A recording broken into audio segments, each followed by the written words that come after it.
Coba bayangkan, kamu bisa memprediksi seberapa cerdas seekor burung buat niru suara manusia, cuma dari melihat warna matanya saja. Iya, spesifiknya dari iris matanya tuh. Nah, bener banget. Selamat datang di Deep Dive kita kali ini.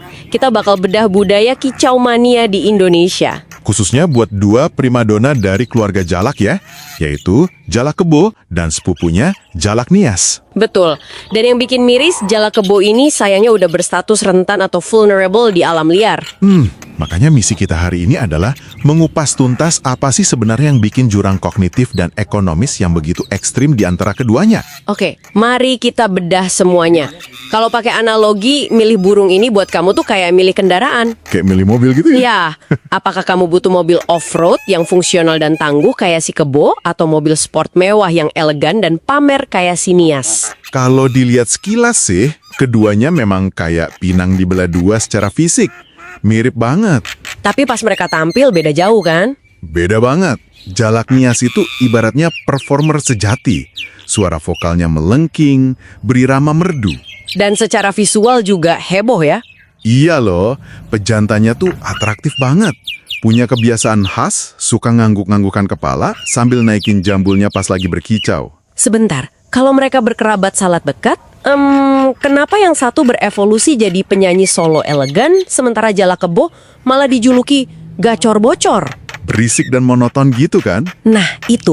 Suaranya kan tumpah ruah tanpa henti tuh. Kenapa bisa gitu? Hal yang paling menarik di sini adalah pengaruh dari dimorfisme perilaku. Maksudnya ada perbedaan gender gitu? Betul.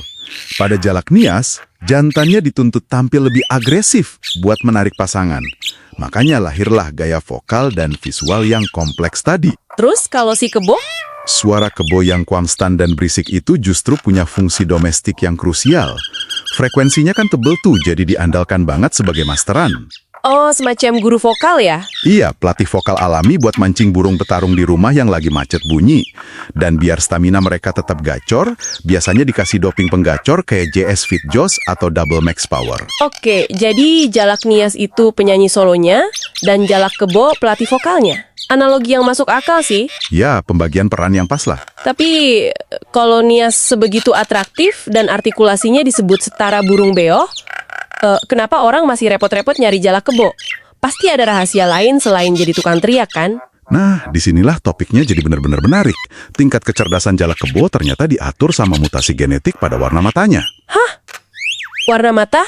Iya, di pasaran, varian mata kuning itu yang paling umum ditemui dan murah. Fokus kognitifnya rendah, jadi cuma bisa merekam suara lingkungan yang monoton. Terus kasta tertingginya apa dong? Kasta tertingginya itu Jalak Kebo bermata putih atau kristal.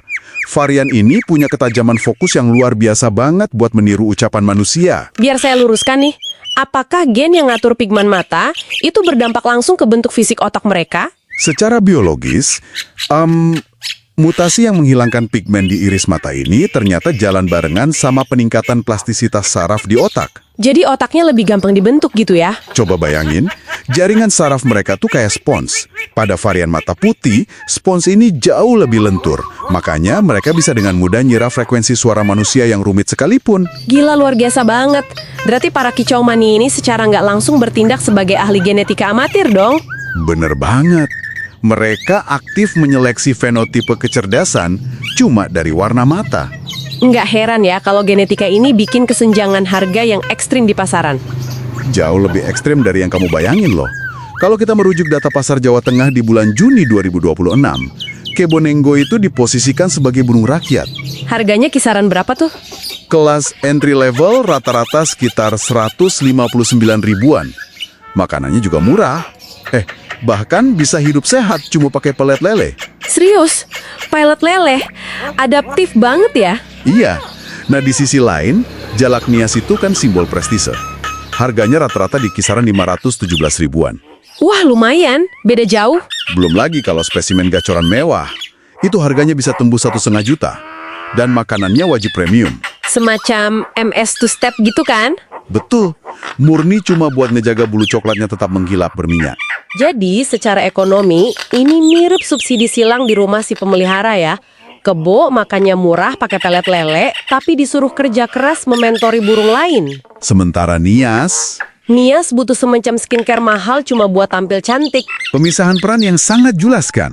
Tapi, terlepas dari spesies mana yang kamu minati, ada satu aturan emas perawatannya nih. Apa tuh? Investasi terbaiknya? Beli anakan pas fase lolohan, di mana mereka masih harus disuapin mandiri. Merawat dari fase ini menjamin mereka nganggap manusia sebagai kawanannya. Biar bisa jinak total ya. Betul sekali. Jadi, apa sebenarnya arti dari semua ini? Pilihan antara kebo dan nias pada akhirnya memantulkan kebutuhan fundamental kamu sebagai pemelihara. Iya, balik lagi ke preferensi masing-masing ya. Betul. Kamu bisa milih fungsionalitas ekonomis tangguh ala mobil off-road si kebo atau ngejar kedalaman interaksi dan prestis ala mobil sport si nias. Dan pemahaman soal curug pasar inilah yang bikin roda ekonomi di pasar burung hias terus berputar. Sepakat. Tapi sebelum kita berpisah, ada satu pemikiran yang pengen saya tinggalkan buat kamu renungkan. Soal status konservasi tadi ya. Iya, di awal kan kita sebut kalau populasi jala kebo di alam liar sudah rentan. Mengingat hal itu, apakah obsesi pasar terhadap varian jenius bermata putih ini bakal memicu eksploitasi yang mempercepat kepunahan mereka? Itu kekhawatiran yang valid sih. Atau mungkinkah nilai ekonomi yang tinggi dari si mata putih justru bisa jadi katalisator buat upaya penangkaran di masa depan? Sesuatu untuk dipikirkan ya. Terima kasih sudah ikut menyelam di Deep Drive kali ini.